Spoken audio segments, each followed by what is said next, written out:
चलिए हम एक प्रार्थना करते हैं, फिर हम वचन की तरफ चलेंगे। परमेश्वर पिता, हम आपका धन्यवाद करते हैं। आप महान हैं प्रभु, आप एक अच्छे पिता हैं और आपका वचन कहता है कि हर एक अच्छा दान और वरदान ज्योतियों के पिता से आता है। प्रभु, हम धन्यवाद करते हैं आपके लिखित वचन के लिए और हम धन्यवाद करते हैं आपकी उस महान पवित्र आत्मा के लिए जो सत्य का आत्मा है और हमें सारे सत्य में लिए चलता है। प्रभु, आज होने दे कि तेरे वचन का प्रकाशन तेरे लोगों के ऊपर प्रकट हो। प्रभु, होने दे कि आज वो उन बातों को देखें जो उन्होंने आज तक नहीं देखी और उस प्रकाशन को अपना बना लें। प्रभु, मैं धन्यवाद करता हूं उस अभिषेक के लिए जो इस जगह में है, जो मेरे ऊपर है, जिसके द्वारा प्रभु आज का वचन जब बोला जाता है तो प्रभु वो सटीकता से लोगों के हृदय तक उतरे और 100 गुना फल लेकर आए। प्रभु यीशु के नाम में आमीन। आप जानते हैं आपकी जो रियलिटी है, आपकी जो वास्तविकता है, वो आज तक आई है आपके 5 सेंसेस से, यानी आपकी 5 ज्ञानेंद्रियों से। जो कुछ भी आपकी रियलिटी है, आपकी वास्तविकता है, जो कुछ भी आप रियलिटी सोचते हैं, जैसा चाहे आप दुनिया को देखते हैं, अपने आप को देखते हैं, जो कुछ भी वो रियलिटी है, वास्तविकता है आपकी, वो आई आपके ज्ञानेंद्रियों से। जो आप देख सकते थे, जो आप सुन सकते थे, जो आप महसूस कर सकते थे, जो आप टेस्ट कर सकते थे, इसकी वजह से हमारी रियलिटी आई है। और क्योंकि हम लोगों ने शरीर में जन्म लिया तो शरीर की ज्ञानेंद्रियों से हमने क्या है, एक शारीरिक वास्तविकता को जाना। मगर दिक्कत यह होती है कि जब हम आत्मा से जन्म लेते हैं, यूहन्ना 3 में प्रभु यीशु मसीह ने कहा जो शरीर से जन्मा है वो क्या है, शारीरिक, और जो आत्मा से जन्मा है वो आत्मिक है। मगर जब हम आत्मा से जन्म ले लेते हैं उसके बाद भी हमारी रियलिटी शारीरिक ही रहती है। हम आत्मा से जन्म तो ले लेते हैं, हम कलीसिया आते हैं, पवित्र आत्मा का वरदान पाते हैं, अन्य भाषा में प्रार्थना करते हैं, मगर फिर भी हमारी जो वास्तविकता है वो प्रमुख तरीके से वही है जो हमारा शरीर, जो हमारी आंखें हमें बताती हैं, जो हमारा शरीर हमें बताता है। और आप जानते हैं परमेश्वर का वचन कहता है कि जो कार्नल है, यानी हिंदी बाइबल में लिखा है शारीरिक है, यानी जो अपनी ज्ञानेंद्रियों के चलाए चलता है वो कभी भी परमेश्वर को प्रसन्न नहीं कर सकता। हम रोमियो की पुस्तक में इसको देखते हैं। रोमियो 8:8 में देखिए क्या लिखा है, और जो शारीरिक दशा में है वह परमेश्वर को प्रसन्न नहीं कर सकता। यहां पे जो शब्द शारीरिक है और ऊपर जब आप देखेंगे इंग्लिश बाइबल में कार्नल लिखा है। कार्नल मतलब जो सेंसेस से चलता है, जो अपने ज्ञानेंद्रियों के चलाए चलता है। यानी अगर आप अपनी ज्ञानेंद्रियों के चलाए चलते हैं तो आप परमेश्वर को प्रसन्न नहीं कर सकते। जितना मर्जी उपवास रखना है रख लो, जितनी मर्जी प्रार्थना करनी है कर लो, मगर अगर शरीर की ज्ञानेंद्रियों के द्वारा चलोगे तो परमेश्वर को प्रसन्न नहीं कर सकते। कितने लोगों को मेरी बात समझ आ रही है? तो हम जीते कैसे? आप कैसे जी रहे हैं? हम लोग जी कैसे रहे हैं? हम लोग ज्ञानेंद्रियों के द्वारा जी रहे हैं। आप कार चला के आए, कैसे चला के आए? आंखों से आपने देखा आगे गाड़ी है, ब्रेक मारा। जो जी रहे हैं हम, खाना बना उसमें नमक तेज है, कैसे पता आपको? आपने देखा किचन में नमक तेज डाला किसी ने? नहीं, आपकी जीभ ने आपको बताया। आपके घर के ऊपर से एक प्लेन गया, उसकी आवाज आई, आपने देखा प्लेन गया?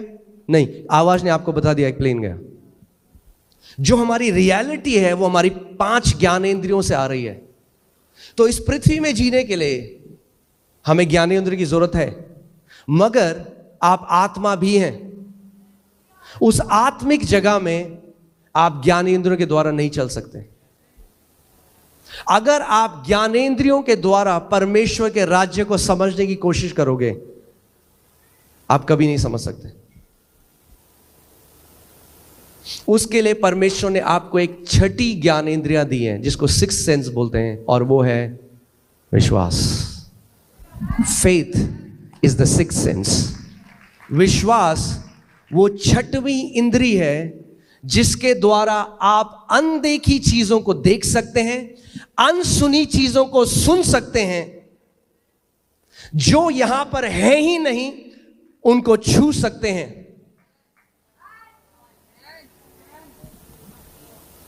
बाइबल क्या कहती है? इब्रानी 11, विश्वास अनदेखी वस्तुओं का निश्चय है। विश्वास क्या है? विश्वास एक सिक्स्थ सेंस है, वो आत्मा का सेंस है, आपका आत्मा की ज्ञान इंद्रिय है। क्योंकि विश्वास कैसे आता है? याद है आपको? परमेश्वर ने हमें क्या दिया है? विश्वास का आत्मा। विश्वास शारीरिक नहीं है, विश्वास आत्मिक है, आत्मा से आता है।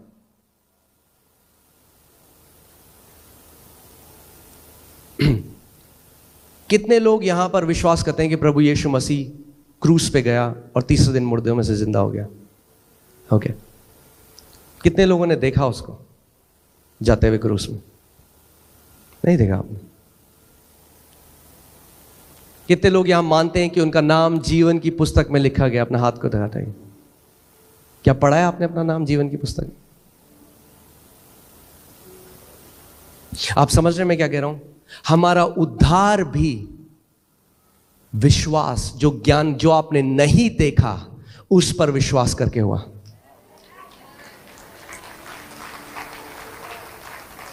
और कई मसीह लोग क्या गलती करते हैं? उद्धार तो पा लेते हैं ऐसे, मगर फिर जब प्रभु में आते हैं तो फिर से शारीरिक चाल चलने लग जाते हैं, शारीरिक ज्ञान इंद्रियों के द्वारा चलने लग जाते हैं।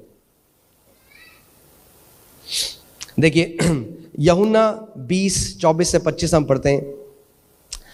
थोमा एक ऐसा चेला था परमेश्वर का, और मैं चाहता हूं आप इस बात को समझें।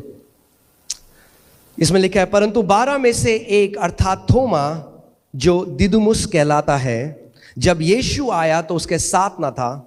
जब अन्य चेले उससे कहने लगे, हमने प्रभु को देखा है, तब उसने उनसे कहा, जब तक मैं उसके हाथों में कीलों के छेद को न देख लूं और कीलों के छेद में अपनी उंगली को न डाल लूं और उसके पंजर में अपना हाथ न डाल लूं, तब तक मैं विश्वास नहीं करूंगा।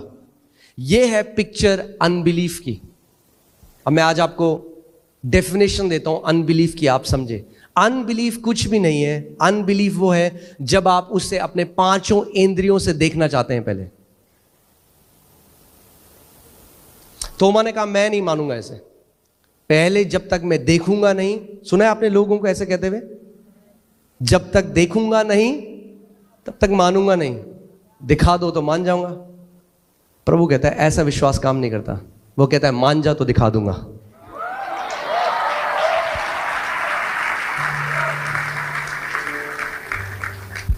विश्वास, फेथ कैन ट्रांसेंड टाइम। विश्वास जो है, ये जो आपकी ज्ञान इंद्रिया, ये समय में पीछे जा सकता है। समय में पीछे जाता है आपका विश्वास, और आपके अंदर उस निश्चय को लेके आता है कि प्रभु यीशु मसीह क्रूस पे गया। समय में पीछे जाता है। अनदेखी वस्तुओं का वो प्रमाण है। आपको प्रमाण देता है कि प्रभु यीशु मसीह क्रूस में गया। आपको प्रमाण देता है कि वो तीसरे दिन मुर्दों में से जी उठा। आपको प्रमाण देता है। परमेश्वर का वचन हमें एक कहानी बताता है, नंबर्स गिनती की किताब 13 में, और बाइबल बताती है कि परमेश्वर ने पहले से इजरायलियों को कहा कि मैंने तुम्हें कनान का वो देश दे दिया है, मैं दे चुका हूं। ध्यान से सुनिएगा इस बात को। इसीलिए परमेश्वर की वास्तविकता और हमारी वास्तविकता अलग है। और अगर आप चाहते हैं कि आपके साथ वो हो जो परमेश्वर चाहता है, तो अपनी वास्तविकता को परमेश्वर की वास्तविकता के अधीन ले आइए।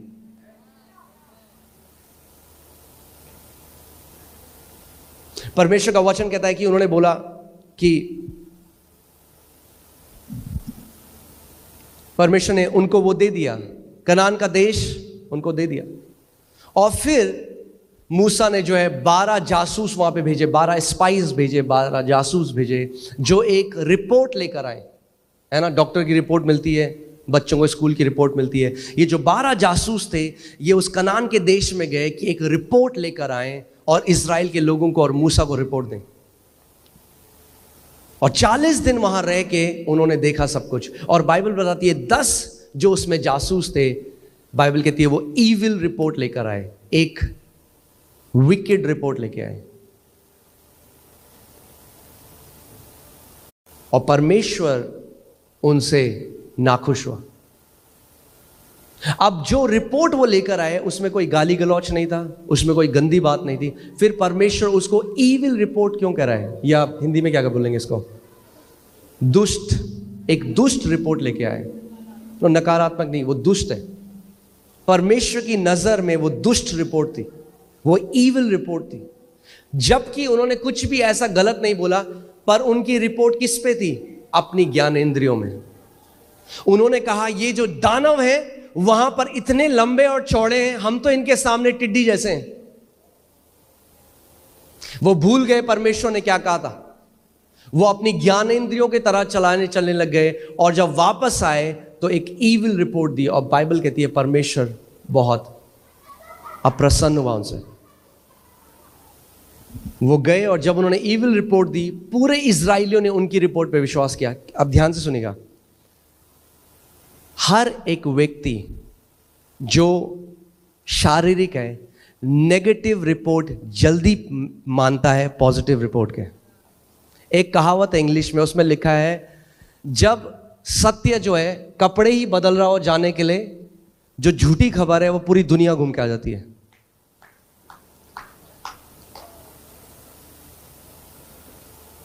आप किसी को परमेश्वर का सत्य बताएंगे नहीं मानेगा। आप कोई नेगेटिव न्यूज दो, पूरी फैल जाएगी, हर जगह, सब जगह फैल जाएगी। क्योंकि हम किस पे मानते हैं, अपनी ज्ञानेंद्रियों की रिपोर्ट पे। मगर परमेश्वर कह रहा है, इसीलिए यशायाह की पुस्तक में उसने कहा किसने, who has believed our report. अरे हमारी रिपोर्ट कौन मानता है, क्योंकि जो हमारी रिपोर्ट मानता है, परमेश्वर का वचन कहता है मेरा भुजबल उसके जीवन में प्रकट होता है। यानी अगर आप चाहते हो कि परमेश्वर का भुजबल, उसकी सामर्थ आपके जीवन में प्रकट हो, आपको जो परमेश्वर का वचन कहता है वो मानना पड़ेगा अपनी ज्ञानेंद्रियों से ऊपर। या तो आप अपने सेंसेस से चल रहे हैं, या आप परमेश्वर के वचन में जो उसने लिखा है उससे चल रहे हैं। और वहीं पे 2 और जासूस थे, जब वो आए तो बाइबल बताती है उन्होंने एक अच्छी रिपोर्ट दी। और उनकी रिपोर्ट क्या थी, उन्होंने कहा अरे ये क्या है ये दानव, हम यूं जाकर अभी उस जगह को ले लेंगे, क्योंकि परमेश्वर ने हमें पहले से वो दे दिया है। परमेश्वर दे चुका है, परमेश्वर दे चुका है। परमेश्वर को देने की जरूरत नहीं है, हमें लेने की जरूरत है। परमेश्वर अपनी वास्तविकता में आपको चंगा कर चुका है। अगर अब आप प्रार्थना करें प्रभु मुझे चंगा कब करेगा, तो आप ज्ञानेंद्रियों की तरह चलाए चल रहे हैं, और वैसा अविश्वास परमेश्वर को प्रसन्न नहीं करता। 2 कुरिन्थियों 5:7 में लिखा है क्योंकि हम आंखों देखी बातों पर नहीं बल्कि विश्वास पर चलते हैं। आप जानते हैं विश्वास का सबसे बड़ा जो दुश्मन है वो आपके 5 सेंसेस हैं, आपकी 5 ज्ञानेंद्रियां हैं। किसी का शरीर है उसमें एक ग्रोथ हो गई, डॉक्टर ने कहा कैंसरस है, उसने वचन पढ़ा यशायाह 53:5 और उसमें लिखा है उसके कोड़े खाने से हम चंगे हो चुके हैं। ना वो मुंह से तो बोलते हैं कलीसिया में आके, मगर क्या है, एक लड़ाई है ज्ञानेंद्रियों में और विश्वास के बीच में, और जिसकी बात को वो मानेंगे वही जीतेगा। वैसे ही जैसे इजरायलियों ने 10 जो जासूस थे उनकी खबर मानी। अगर आप आज यहां पर आए हैं और डॉक्टर ने आपको एक नेगेटिव रिपोर्ट दी है, एक लड़ाई है 2 रिपोर्टों के बीच में, एक लड़ाई है। डॉक्टर की रिपोर्ट जो कहती है आपके पास कुछ ही महीने हैं जिंदा रहने के लिए, और परमेश्वर की रिपोर्ट जो कहता है उसने कोड़े खाए और उसके कोड़े खाने के द्वारा तुम चंगे हो चुके हो। और ये दोनों रिपोर्टें विपरीत हैं, एक दूसरे के बिल्कुल उल्टी बातें बोलती हैं। डॉक्टर की रिपोर्ट जो कह रही है वो झूठ नहीं बोल रहा, उसने चेक किया आपका ब्लड, माइक्रोस्कोप के अंदर देखा उसको, मगर वो रिपोर्ट कैसे आई? ज्ञानेंद्रियों के द्वारा। मगर इस आयाम में ऊपर एक आयाम है जो यहां को चीजों को बदल सकता है, और वहां के आयाम की एक रिपोर्ट कहती है कि जब तू पैदा भी नहीं हुआ था तो मैंने तेरे लिए कोड़े खाए, ताकि मेरे कोड़े खाने के द्वारा तू चंगा हो गया है। अब प्रभु कहता है तेरे ऊपर है, तू किस बात पे विश्वास करेगा? जो तेरी ज्ञानेंद्रियां तेरे को कहती हैं, दिल्ली का बेस्ट डॉक्टर कहता है, या मेरा वचन जो तेरे को कहता है? हर समय हमारे पास एक चॉइस है, निर्णय करना है कि हम शारीरिक जो हमारी आंखों ने देखा, जो कानों ने सुना, क्या हम उस पर विश्वास करेंगे, या जो परमेश्वर के वचन बोलता है उस पर विश्वास करेंगे? इसीलिए बाइबल कहती है शरीर पर मन लगाना मृत्यु को लेकर आता है। कहते कहां किया प्रभु ने हमें? अगर प्रभु ने किया होता तो ट्यूमर क्यों है? सो हम सत्य को कैसे आंकरें? अपनी ज्ञान इंद्रियों के द्वारा।